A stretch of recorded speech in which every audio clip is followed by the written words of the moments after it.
belum taklim. Kalau yang isinya al-fakir. Pertama sebelum taklim kita baca yang tadi itu yang namanya ya Rabbi bil Mustafa baligh maqasidana atau burdah. Sebagian daripada qasidah burdah itu biasa dibaca di pondok kami, biasa dibaca oleh pendiri Pondok Darul Hadis Al-Faqihiyah Ahli Sunnah wal Jamaah yang insya Allah kita nyambung sama beliau, itu yang mulia Al-Habib Abdullah bin Abdul Qadir bin Ahmad bin Faqih. Setiap pengajian diawali dengan qasidah ya Rabbi bil Mustafa. Itu qasidah kesenangan yang paling disenangi oleh Al-Imam Al-Habib Abdullah bin Abdul Qadir bin Ahmad bin Faqih. Sampai saat ini itu dipakai setiap kali pengajian. Walad beliau, anak beliau Al-Habib Muhammad, itu juga setiap kali pengajian baca ya Rabbi bil Mustafa. Juga kakek kita baca doa taklim, niat taklim, habis itu tartibul Fatihah, habis itu baru sholawat tabibi qalbi. Ini ajaran anjuran setiap kali pengajian atau taklim dimulai oleh Kiai Haji Ali Umar Thayyib, pun kita juga nyambung sama beliau insya Allah. Jadi awal kita baca yang Rabbi Mustafa dengan aturannya tadi itu, habis itu niat taklim, tartibul Fatihah kita kirim untuk wong tua kita ataupun sahabat-sahabat kita yang telah mendahului kita, dan juga dilanjutkan dengan salawat tabibi qalbi dibaca 3 kali. Dan setelah taklim, setelah belajar kaki ditutup dengan doa habis taklim. Lanjut lagi dibaca zikrul jalalah. Kita pasti tahu zikrul jalalah ini nyambung sama guru-guru kita. La ilaha illallah al-mawjud fi kulli zaman, la ilaha illallah al-ma'bud fi kulli makan, dan seterusnya. Itu untuk kapan? Habis taklim. Itu kita baca. Bismillahirrahmanirrahim. Kita niat dulu taklim. Bismillah, dibaca ana dulu antum ya. Bismillahirrahmanirrahim. Nawaitu ta'alluma wa ta'lima wa tadhakkura wa tadhkira wa naf'a wal intifa'a wal ifadata wal istifadah wal hassa ala tamassuki bi kitabillahi wa sunnati rasulihi sallallahu alaihi wasallam wa du'a ilal huda wa tilalata alal khairi ibtigha'a mardatihi wa qurbihi wa thawabihi wa husnul khatimah ma'al lutfi wal afiyah wa salahil aqibah fid dini wad dunya wal akhirah.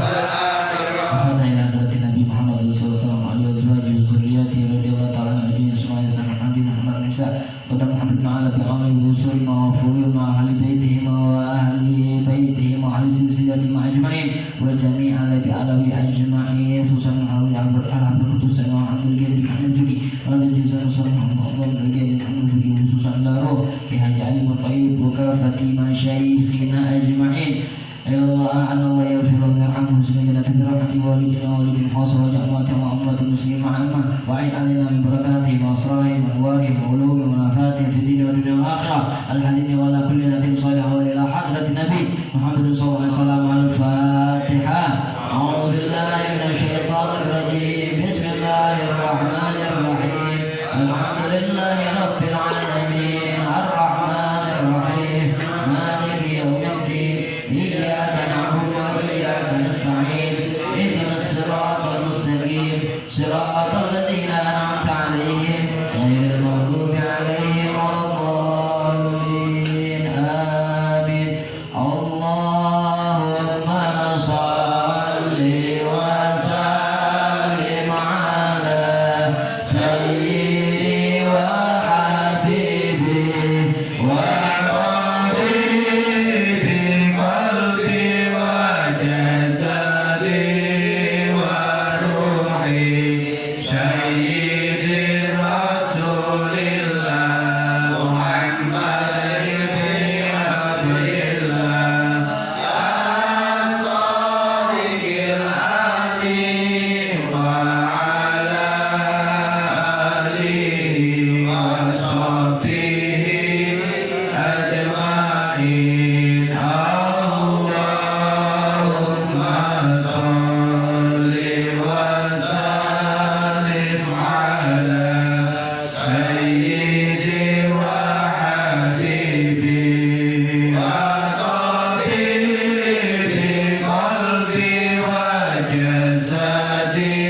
Alhamdulillahi ala ni'amihi dzarra wa alaihi tatra wassalatu wassalamu ala sayyidina Muhammadin al-makhsus bi jazil bushra wa ala alihi wa sahbihi al-dhakirin Allah katsiran fi sirri wal jahra. Allahumma salli wa sallim wa barik wa karrim wa majid ala sayyidina Muhammadin miftahi babi rahmatillah adada ma fi ilmillah salatan wa salaman daimaini bidawami mulkillah wa ala alihi wa sahbihi wa man wala amma ba'd. Alhamdulillah yang kami hormati, yang kami muliakan para jajaran asatidz, para ketua, para orang-orang yang selalu istiqamah di dalam majlis ta'lim wa dzikir Haddadul Qulub, yang insyaallah Allah Subhanahu wa taala memberikan perlindungan rahmat kepada mereka ini. Khususan untuk pembina majlis ta'lim wa dzikir Haddadul Qulub Palembang Darussalam, mudah-mudahan Allah Subhanahu wa taala memanjangkan umur beliau. Al-Habib Hamid Barakah, mudah-mudahan Allah Subhanahu wa taala terus mencurahkan rahmatnya kepada beliau. Mudah-mudahan Allah Subhanahu wa taala menyehatkan raga beliau. Mudah-mudahan Allah Subhanahu wa taala mempermudah semua apa yang menjadi kesusahan daripada beliau. Mudah-mudahan Allah angkat derajat beliau.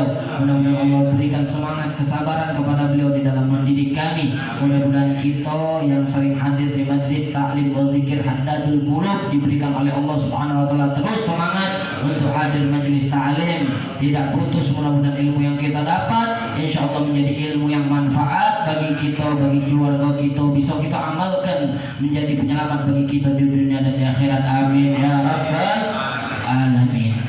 Ma'asyiral muslimin rahimani wa rahimakumullah. Salawat serta salam kita hadiahkan kepada junjungan agung Nabi besar Muhammad sallallahu alaihi wasallam. Kita yakini dengan kita bersalawat tadi kita sudah bersalawat tabibi qalbi. Insyaallah semua penyakit yang Allah berikan diangkat oleh Allah Subhanahu wa taala.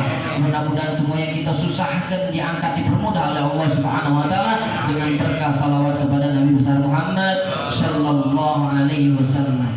Alhamdulillah kita ini diberikan kesehatan badan kita, hadir di majlis taklim, mampu hadir ini semua atas takdir daripada Allah Subhanahu wa taala. Ini semua karena Allah Subhanahu wa taala sayang sama kita.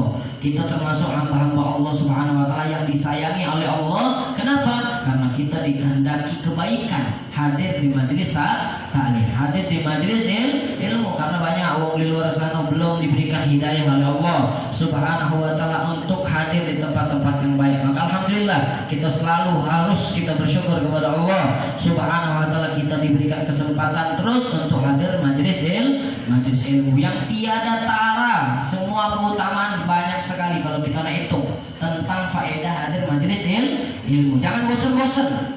Sampai ajal menjemput kita harus dalam keadaan menuntut ilmu. Kenapa? Karena ada hadis Nabi besar Muhammad sallallahu alaihi wasallam sedikit tentang hadir majelis ilmu.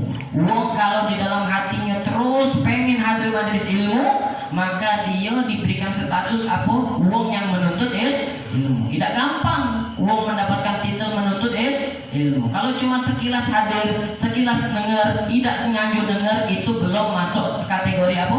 Menuntut ilmu. Maka orang yang betul-betul hadir terus continue, terus menerus hadir majelis ilmu, maka dia termasuk orang yang menuntut ilmu. Faedahnya apa? Kata Nabi Muhammad SAW, man ja'ahul maut wa huwa yatlubul ilma liyuhyiya bihil islam fa bainahu wa bainal anbiya darajatun wahidah. Atau kama qala Rasulullah SAW, wong barang siapa yang didatangi kematian, kita pasti kaki kematian mendatangi kita, ajal bakal menjemput. Lah dia dalam keadaan menuntut ilmu, dalam keadaan hatinya, pikirannya, niatnya, tujuannya terus ingin menuntut ilmu, wafat saat itu, maka Allah Subhanahu wa taala akan memberikan keistimewaan baginya apa? Satu derajat di antara dia, di antara mereka apa? Para nabi cuma satu derajat bedanya. Maksudnya apa? Wong yang hadir majelis ilmu, dia mendapatkan tempat yang mulia di sisi Allah Subhanahu wa taala. Di antara dia sama di antara malaikat cuma satu derajat. Ini adalah keistimewaan yang luar biasa yang hanya didapat oleh penuntut ilmu. Bahkan menuntut ilmu lebih baik daripada sholat al-fi rakaah, lebih Bisa. Cuma menuntut ilmu faedahnya lebih besar daripada sholat 1000 rakaat. Kira-kira sholat itu bisa diketahui tata cara kesahannya dari mana? Dari menuntut ilmu. Tidak baca wong langsung sholat macam itu baik tanpa ada pelajaran terlebih dahulu tentang keabsahan sholat. Dari mana? Dari menuntut ilmu. Maka wajib menuntut ilmu. Lebih baik daripada menyaksikan ataupun mengurus 1000 jenazah. Kira-kira ngurus jenazah pakai ilmu apa tidak? Pakai ilmu. Maka menuntut ilmu lebih afdal, lebih utama daripada hal tersebut. Lebih baik, lebih utama dari 1000 menjenguk 1000 orang sakit. Menjenguk 1000 orang sakit. Kira-kira menjenguk orang sakit pakai ilmu tak? Pakai ilmu. Tidak mungkin tidak pakai ilmu. Datang ujung-ujung, dia 3 hari di situ, kakak kiki nganggu dia. Ini ilmu bukan ini? Ini baik apa ya? Tidak baik. Maka menjenguk orang sakit pun ada ilmunya. Jadi dalam artian apa? Menuntut ilmu lebih afdal dari segalanya, dan ditambah lagi kalau ilmu tersebut diamalkan, bukan dapat B tapi diamalkan. Mudah-mudahan Allah Subhanahu wa taala memberikan kita kemampuan untuk mengamalkan ilmu yang kita dapat. Amin ya rabbal alamin. Sebelum kita masuk ke dalam pembahasan kita, sedikit tentang ini apa namanya, tentang faedah sholat. Sholat ini yang kita ketahui ternyata masih banyak. Walaupun orang yang hadir majelis ilmu ternyata dia itu sering tidak sholat. Coba pahami, yang sering hadir majelis ilmu ternyata dia itu tidak sholat. Coba bayangkan, padahal dia sering hadir majelis ilmu tapi tidak sholat. Bukan tidak sholat sunnah, tidak sholat wajib. Coba wal'iyadzubillah. Mudah-mudahan kita dijauhkan dari oleh Allah Subhanahu wa taala daripada tidak melakukan sholat. Luar biasa bahayanya. Kata Imam Al-Haddad Al-Habib Abdullah bin Al-Haddad bahwasanya ini kecaman bagi wong yang tidak sholat. Bukan kita, insya Allah kita ini termasuk wong yang ahli sholat. Insya Allah sampai hayat kita tetap ahli sholat. Apa kata beliau? Inna tarikas sholat syaitonun. Bahwasanya wong yang meninggalkan sholat ini bagaikan setan. Kata siapa ini? Habib Abdullah bin Alwi Al-Haddad. Muta'abridun li ghadabil wa la'nati. Wong yang meninggalkan sholat bukan bahaya untuk dirinya baik, tapi bahaya untuk sekitarnya. Kalau di dalam satu rumah ada yang tidak sholat, maka bahayanya bakal kena wong yang ada di rumah itu. Balak bencana musibah bakal kena wong yang ahli rumah itu. Bukan cuma dia, tapi wong yang ada di rumah itu kena galau imbasnya. Imbas keburukan daripada wong yang meninggalkan sholat. Majelis ada sikap wong yang tidak sholat, bisa-bisa kaki kena juga yang lainnya tuh. Maka kita jangan sampai hadir majelis ilmu tapi tidak galak sholat. Senang hadir majelis ilmu karena ada makanannya. Kalau tidak kasih makanan, tidak hadir majelis. Nah ini yang banyak terjadi ini. Jikalau majelis yang ada makanannya rame, tapi kalau majelis tidak kasih makanan sepi. Yang ada makanan rame tapi tidak galak sholat. Wal'iyadzubillah, naudzubillah. Ini tadi jangan sampai meninggalkan sholat. Bahkan wong yang sering bermaksiat sekalipun dia jangan sampai gengsi, tidak galak sholat, malu nak sholat karena dia banyak berdosa. Nah kacau, aku nih banyak berdosa, masih sering nak main berjudi slot, tapi tidak masih banyak nak nganggu wong, banyak nak zalim wong, banyak bermaksiat. Intinya aku tidak lemah nak sholat, tidak lemah nak sholat, tidak sholat tambah jadi. Kenapa? Karena sholat ini tanha anil fahsya'i wal munkar. Ini pahami, as-sholat tanha anil fahsya'i wal munkar. Sholat itu mencegah daripada perbuatan keji dan kemungkaran. Kalau sholatnya dijalankan dengan benar, maka sholatnya tadi bisa mencegah dia, membuat dia dijauhkan daripada kekejian dan kemungkaran. Aku sholat tidak baca usul, aku sholat masih banyak pikiran dalam sholat, tidak baca benar aku sholat, makanya aku tidak sholat. Tetap harus sholat walaupun belum baca khusyuk, walaupun belum baca benar, belajar semampu mungkin sampai sholatnya benar, sampai sholatnya baca khusyuk. khusyuk, maka sholatnya akan membuat dia yang tadinya senang maksiat, yang tadinya senang berjudi, yang tadinya sering zalim, yang tadinya senang maksiat apapun, insya Allah dengan dia sering sholat, maka sholatnya akan menjadikan dia istimewa, hilang daripada maksiat. Dia mampu untuk meninggalkan maksiat yang biasa dia lakukan. Faedah apa? Faedah sholat. Jadi naudzubillah, uang hadir majelis ilmu tapi tidak galak sholat, ini hati-hati. Mudah-mudahan kita ini termasuk uang yang sering hadir majelis ilmu tapi tetap yang namanya sholat dilakukan. Ini penting. Hadir majelis ilmu udah galak puasa. Capek katanya hadir majelis ilmu, lah capek aku nih sudahlah tidak usah puasa. Nah ini kacau. Jangan sampai kita ini tertipu dengan setan. Senang hadir majelis ilmu tapi kewajiban yang harus dilakukan tidak dilakukan. Dia punya bini, harus mencari nafkah. Bininya ditinggal tidak diagoinya, dia nak hadir majelis ilmu terus. Salah benar? Salah. Dia punya bini, punya anak, ditalaknya. Dia hadir majelis ilmu terus.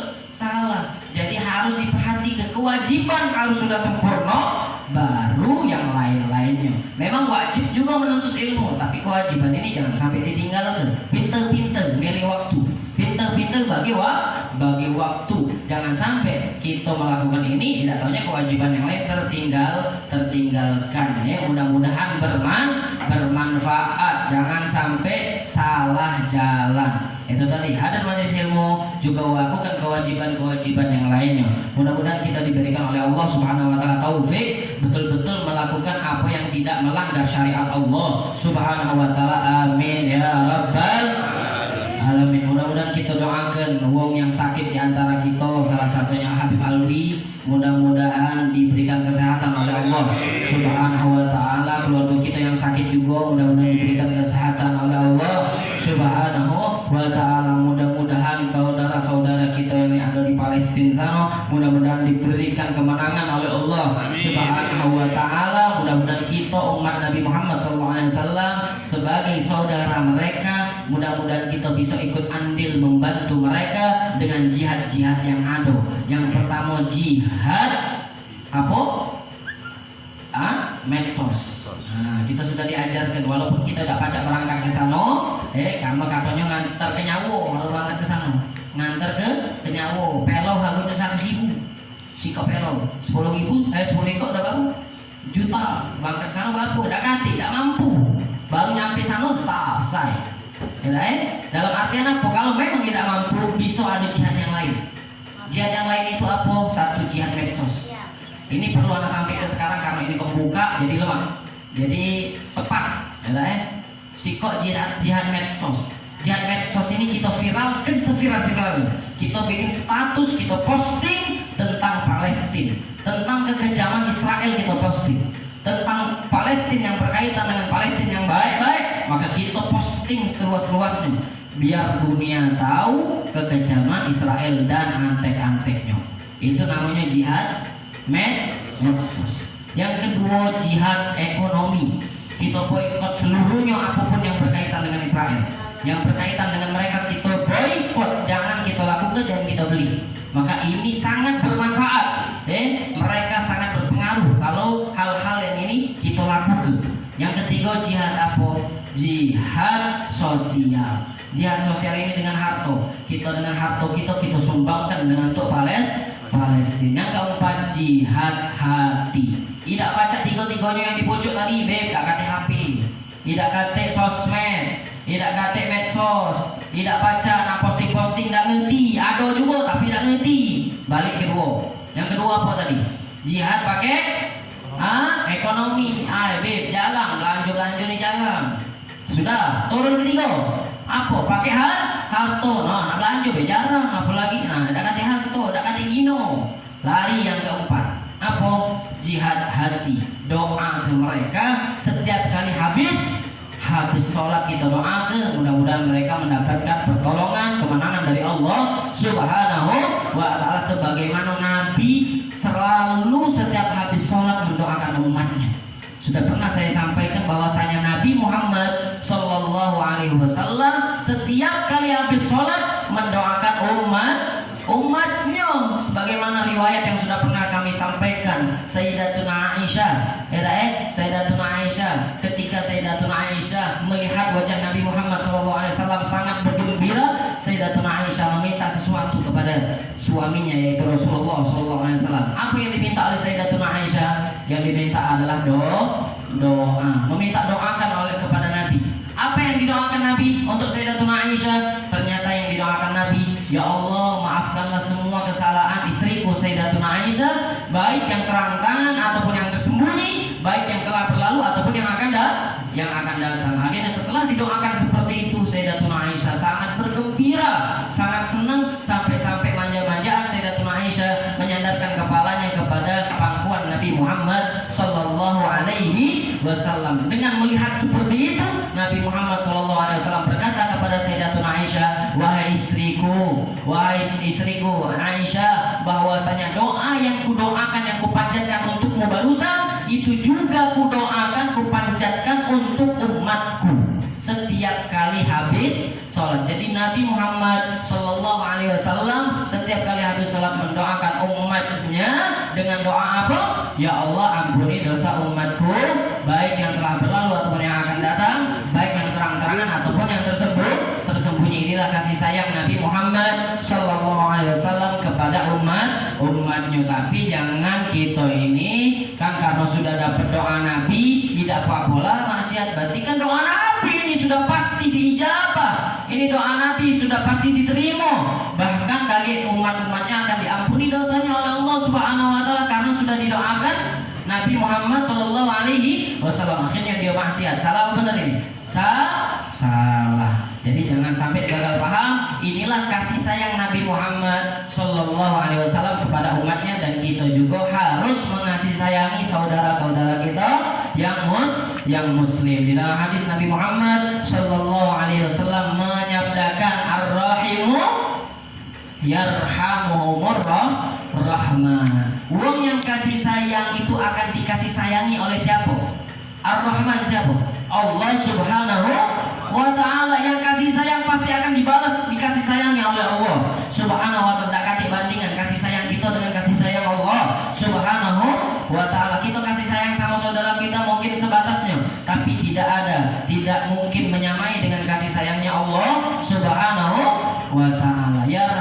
Irham man fil ardi yarhamkum man fis sama. Irhamu man fil ardi yarhamkum man fis sama. Kasih sayangi orang-orang yang ada di muka bumi ini. Saudara-saudara kita kasih sayangi, tidak usah jauh-jauh. Kalau kita sekarang kita bahas Palestina, kalau kita ada saudara kita, keluarga kita, kerabat kita, tetangga kita yang sedang kesusahan, maka kita wajib untuk membantu. Ada saudara kita sedang sakit, ada saudara kita minta bantuan, maka wajib bagi kita untuk membantu mereka. Maka barang siapa yang mengasihi sayangi orang yang ada di muka bumi, maka akan dikasih sayangi orang yang ada di langit sana, dan akan dikasih sayangi oleh Allah Subhanahu wa ta'ala. Maka kita rubah sikap kita rubah hati kita, selalulah untuk berkasih sayang, selalulah untuk berpeduli kepada saudara-saudara kita yang muslim. Mudah-mudahan Allah Subhanahu wa ta'ala cepat memberikan pertolongan, kemenangan kepada mereka, juga memberikan kemenangan kepada kita. Amin ya rabbal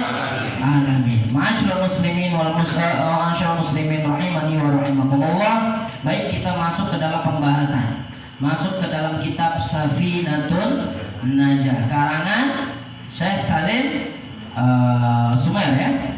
Di sini kita baca juga syarahnya sedikit-sedikit baik.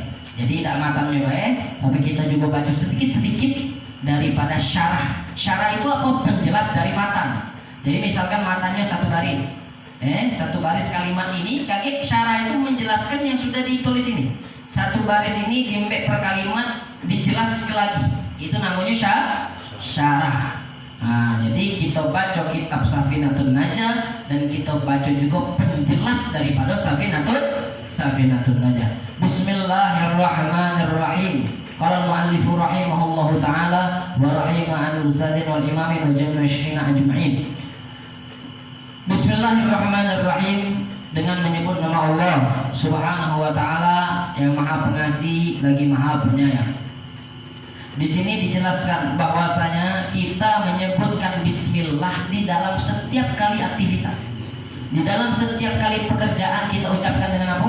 Bismillah. Tapi hal-hal yang baik, hal-hal yang baik diawali dengan bismillah, ataupun hal-hal yang mubah diawali dengan bismillah. Makan, minum yang tadinya mubah galau-galau dengan bismillah maka akan dinilai pahala. Jadi tak kate ceritanya, beb, aku nih banyak begawe, tak baca lagi nak ibadah.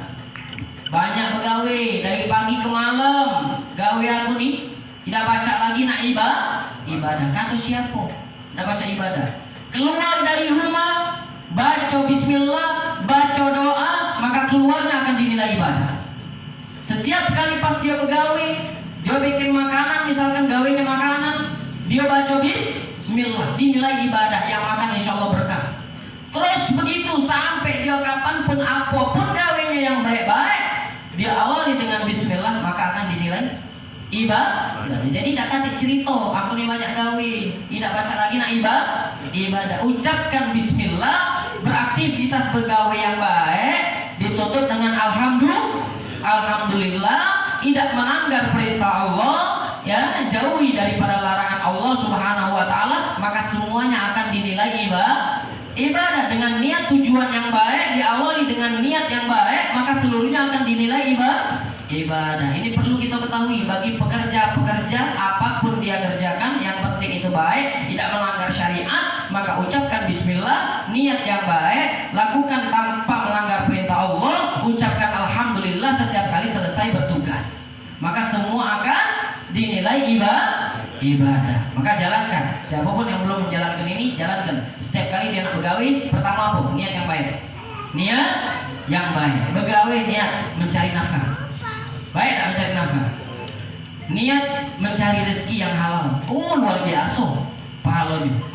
Niat tak galak ngagu wong, niat bantu wong, niat tak galak nyusai wong tua. Ini begawe niat tak galak nyusai wong tua, dibalas oleh Allah Subhanahu wa taala pahala. Kalau tak galak begawe, pengangguran, nyusai wong tua. Durhaka. Dia kuat pacak begawe, tapi tak galak nyai gawe. Akhirnya nyusai wong tua, maka begawe dengan niat apa? Tidak galak nyusai wong tua, nak berbakti sama wong tua, nak bantu wong tua, faedah, pahala dengan gawenya. Itu tadi niat yang baik. Setiap kali keluar rumah baca bismillah, baca doa. Di dalam begawe tidak melanggar perintah Allah, jalani perintah Allah Subhanahu wa taala. Habis itu ucapkan alhamdulillah, luar biasa. Pahalanya luar biasa. Jadi walaupun begawe tetap terus akan deras pahala dari Allah Subhanahu wa taala. Itu tadi pembahasan tentang bismillah itu pun adalah sunnah dari Nabi Muhammad Sallallahu Alaihi Wasallam, sebagaimana Nabi Muhammad Sallallahu Alaihi Wasallam bersabda. Di sini dijelaskan, kullu amrin dzibalin la yubda'u fihi bismillahirrahmanirrahim fa huwa aqta. Setiap perkara yang memiliki hal yang penting di dalam agama, dalam artian hal yang tidak melarang, yang tidak mencegah, yang tidak melawan perintah Allah Subhanahu wa taala, maka di situ kalau tidak dimulai dengan bismillah fa huwa aqta, maka terputus ataupun sedikit daripada keberkahan. Jadi apapun gawenya selagi tidak melarang, tidak mencegah, tidak berlawanan dengan perintah Allah, maka ucapkan bismillah. Di sini disebutkan juga bahwasanya bismillah itu ada 5 hukum.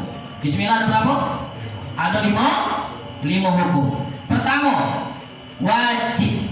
Bismillah hukumnya wajib. Berarti kalau tidak pakai bismillah tidak sah baca.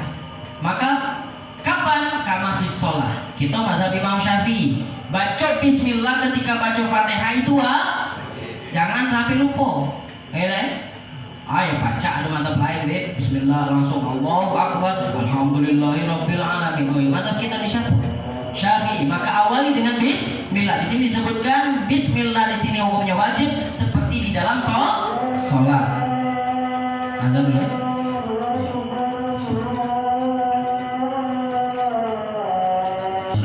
Kembali ke pembahasan. Bismillah tadi ada hukum-hukum. Pertama, hukumnya wajib sebagaimana di dalam Fatihah di dalam sholat. Yang kedua, hukumnya haram. Baca bismillah hukumnya haram sebagaimana dilakukan atas perkara yang haram. Bismillah dibaca ketika memulai perkara yang haram. Minum khamr, minum